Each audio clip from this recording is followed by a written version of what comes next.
34 বছর যে সরকারটা বাংলার বুকে ক্ষমতায় ছিল, 34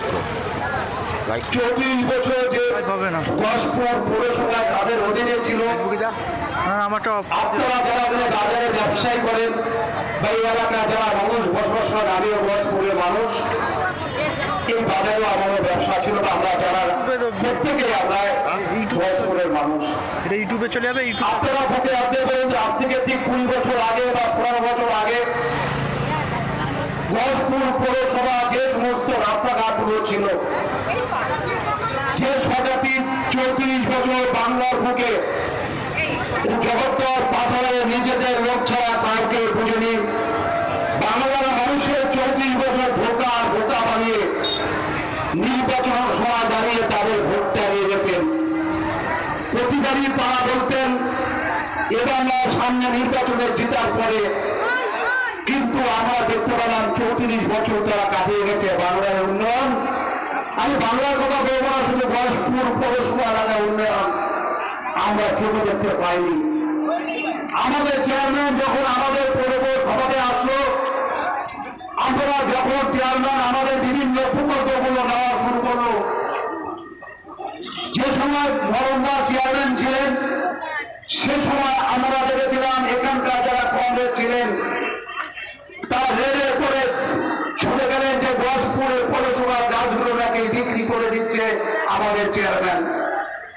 আমরা দেখেছিলাম রাস্তা যখন তৈরি হচ্ছে টিভিএস পয়ের মধ্যে দাঁড়িয়ে এখানকার যিনি কংগ্রেস প্রাক্তন চেয়ারম্যান ছিলেন বামফ্রন্টের বোর্ডে, তিনি তাদের সান্দ পালন নিয়ে একটা নাটক তৈরি করলেন, গসপুর মানুষকে বিভ্রান্তি করলেন। আমরা দেখলাম সেখানে দাঁড়িয়ে সেখানে ধানের চাষ করছে রাস্তার উপরে, আর মিডিয়াকে বলছে যে গসপুরের মানুষ যে ভুল করেছে সে ভুল আগামী দিন করবেন না।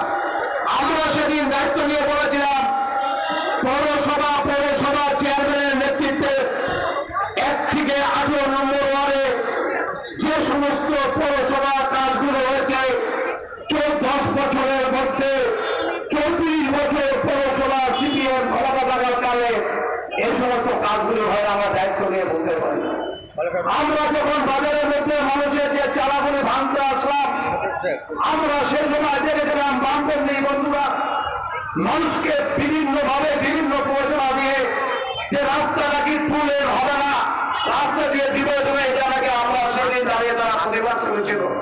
আজকে দিনে দাঁড়িয়ে আমরা দেখতে পাচ্ছেন, আপনারা দেখতে পাচ্ছেন এখানকার মানুষ যারা আছেন তারা দেখতে পাচ্ছেন, তারা বুঝতে পারছেন যে 10 বছরে গসপুর মিউনিসিপালিটি কি কি কাজ করেছে, সে উন্নয়নের শিখে রেখে আগামী আমরা ভোটের দাবি করতে পারি। 34 বছর ক্ষমতা থাকাকালীন সিপিএম এই বাজারে যারা ব্যবসা বিন্দু করেন, যারা ছোট মাঝারি ব্যবসা করেন, অনেক সময় আমাদের দলের কর্মীদের বিভিন্নভাবে বদনাম দেয়। কিন্তু যারা ব্যবসা বাণিজ্য করেন, যারা এখানে যারা সেলফ ফাইন্যান্স করেন, তারা বুকে হাত দিয়ে বলেন তো তৃণমূল কংগ্রেস ক্ষমতা আসার পর তৃণমূলের কোন নেতৃত্ব কোন কর্মী আপনাদের দোকানে গিয়ে তৃণমূলের নাম করে টাকা তোলাবাজি করেছি না? আমরা দেখেছিলাম এখানে যে একটু অনুষ্ঠান হতো তার নাম ধরে এই বাজারে হাজার হাজার টাকা মানুষকে জোর জবরদস্তি তুলতো। কিন্তু 34 বছর সিপিএম সেই কাজ করেছে। আমাদের নেত্রী বাংলার মুখ্যমন্ত্রী মমতা ব্যানার্জি বাংলা ক্ষমতা আসার আগে বলে গেছিল যে মানুষের কাজ করবো, মানুষের কথা শুনে। আমরা 34 বছর সিপিএম এর জগৎ পাথর থেকে যে বাংলার ভেতর থেকে মানুষ সরিয়ে দিয়েছিল, তাই তো আমরা প্রতিজ্ঞাবদ্ধ। আগামী দিন আমাদের পৌরবোর্ড করেছে এবং আমাদের সকলের আগে যে সমস্ত প্রকল্প নিয়েছেন নির্বাচনের কাজে প্রয়োগের জন্য হয়তো কিছু কিছু ওয়ার্ডের কাজ হচ্ছে না। আগামী নির্বাচন শেষ হওয়ার পরে আমরা 2.5 বছরে গসপুরের মানুষকে বুঝিয়ে দেব যে গসপুরের চেয়ারম্যান, গসপুরের পৌরসভা আগে কাজ করতে জানে, কাজ করাতে পারে। মানুষের সহযোগিতা নিয়ে আমরা যারা বোর্ডের সদস্য আছি, আমরা মানুষের কাছে যাই, মানুষের অভিযোগের কথা শুনি। আমরা যে কথা বলতে পারি না, আমরা কাজগুলো আমাদের চেয়ারম্যান সরাসরি তার চেম্বারে যে সে সমস্ত কাজগুলো সলভ করে দেয়, এটা আমাদের গর্ববোধ হয়। আমরা দেখেছিলাম সিপিএম এর আমলে যারা ওয়ার্ডের কাউন্সিলর ছিলেন, চেয়ারম্যানের কাছে যেতে হবে সেদিন কাউন্সিলরের কাগজপত্র নিয়ে চেয়ারম্যানের সঙ্গে দেখাবেন, আমাদের দলের চেয়ারম্যান, আমরা যদি সে কথা বলে না, তিনি সব যখন বলবেন তখনই আপনার জন্য চেম্বার খোলা আছে, এটা গর্ব বলে আমরা বলতে পারি, এটা আমাদের গর্ববোধ হয়। আমরা দেখেছিলাম এখানে যারা কংগ্রেস করেন 34 বছর সিপিএম এর ক্ষমতা হয়ে গেলেন, আজকে বাংলার বুকে একটা অশনি যোগ হয়েছে। বাংলার বুকে যে মানুষ ইতিহাস দেখছে, মানুষকে এখানকার মানুষ যারা আছে তারা কোনো ভাবতে পারেননি। একটা সময় আমরা যখন কংগ্রেস করতাম, এখানে মরণদা আছে, মানিকদা আছে, বাবিদা থেকে শুরু করে যে সমস্ত বিপদরা আছে, যে সমস্ত কংগ্রেসের ঝান্ডা নিয়ে আমরা সেদিন কংগ্রেসের ঝান্ডাকে সিপিএম বিরুদ্ধে লড়াই করেছিলাম। আজকের দিনে দাঁড়িয়ে আমরা কি দেখতে পাচ্ছি? আজকের দিনে দাঁড়িয়ে আমরা কি দেখতে পাচ্ছি?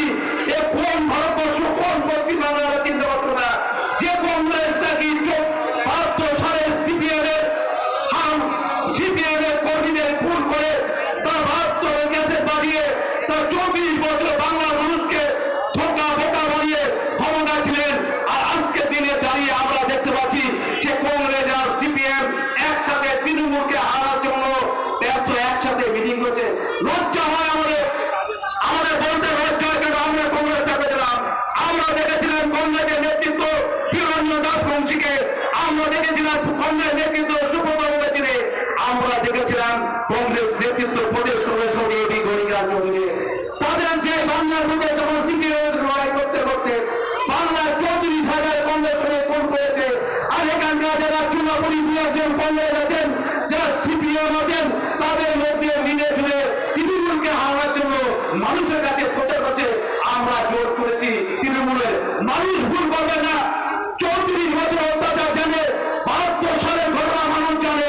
আর আজকের দিনে দাঁড়িয়ে আপনারা কংগ্রেস সিপিএম এর একসাথে ঝান্ডা নিয়ে তৃণমূলের আগে বদনাম করছেন।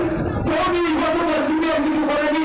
24 বছর একটাই কাজ ছিল, যারা বাংলার বুকে বিরোধিতা করেছেন যে কংগ্রেসের ঝান্ডা নিয়ে সে কংগ্রেস কর্মীদের খুন করেছিল। কি অপরাধ ছিল সেদিন কংগ্রেস কর্মী? সেদিন তৃণমূল কংগ্রেস খুন করেনি।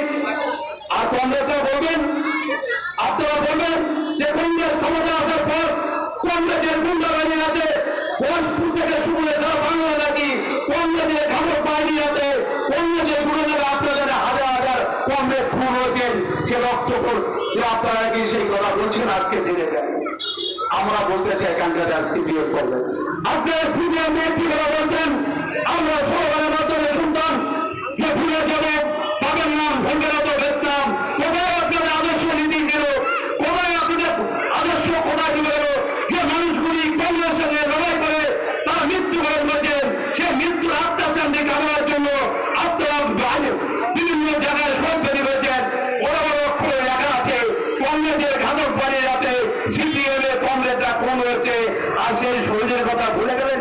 আর কংগ্রেস যারা করছেন একসাথে তারা ভুলে গেলেন কংগ্রেসের যে সমস্ত কর্মীগুলোকে বিনা দেশে কংগ্রেস করার অপরাধে, সেদিন সাংবাদিকদের কংগ্রেস করার অপরাধে, সেদিন সাংবাদিকদের তার ছেলেকে খুন করে সে ছেলে খুনে রক্ত দিয়ে মাকে ভাগ করেছে। কংগ্রেস ভুলে গেছে সেই দৃশ্যের কথা। কোথায় ছিল সেদিন সিপিএম কংগ্রেসের? আজকের দিনে দাঁড়িয়ে আমরা বলতে চাই আমার বুকে কি ঘটনা হয়েছে, কি অপরাধ ছিল সেদিন কংগ্রেস করার অপরাধে। সেদিন যেহেতু কংগ্রেস দিলে সে কংগ্রেস কর্মীকে ভুল করেছে যে বামপন্থী বন্ধুরা আজকের দিনে দাঁড়িয়ে ভুলে গেছেন আপনারা।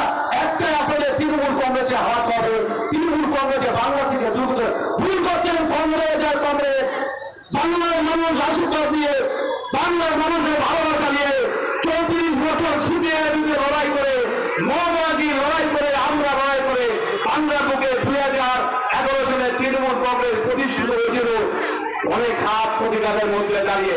তৃণমূল কংগ্রেস বাংলাদেশকে বিপত্তি আঘাতে রাখেনি যে এসে যারা নেতৃত্ব দিচ্ছে। সিপিএমের মধ্যে আছে কিছু লোক যারা ত্রিপুরা আসাম থেকে এসে পার্টিকে নেতৃত্ব দিচ্ছে, কিন্তু আমাদের তৃণমূল কংগ্রেস আমরা যারা লোকাল নেতৃত্ব ছিল আমরা আগামী দিন তৃণমূল কংগ্রেস আমরা মানুষের কাছে যাবো। তাই আগামী এই প্রতিবাদ করতে গেলে আগামী 20 মে আপনারা আমার সকলে পরিচিত প্রার্থী, কাজের মানুষ সারা ভারতবর্ষে সর্বভারতীয় তৃণমূল কংগ্রেসের আশীর্বাদ প্রার্থী, আমাদের নেত্রী মমতা ব্যানার্জি আশীর্বাদ প্রার্থী বিশ্বজিৎ দাস জোড়াপঞ্চীতে ভোট দেওয়ার জন্য আবেদন করবো। এই কথা বলে সকলকে আন্তরিক অভিনন্দন জানিয়ে আমি আমার বক্তব্য শুনি। জয় হিন্দ, বন্দে মাতরম, তৃণমূল কংগ্রেস জিন্দাবাদ।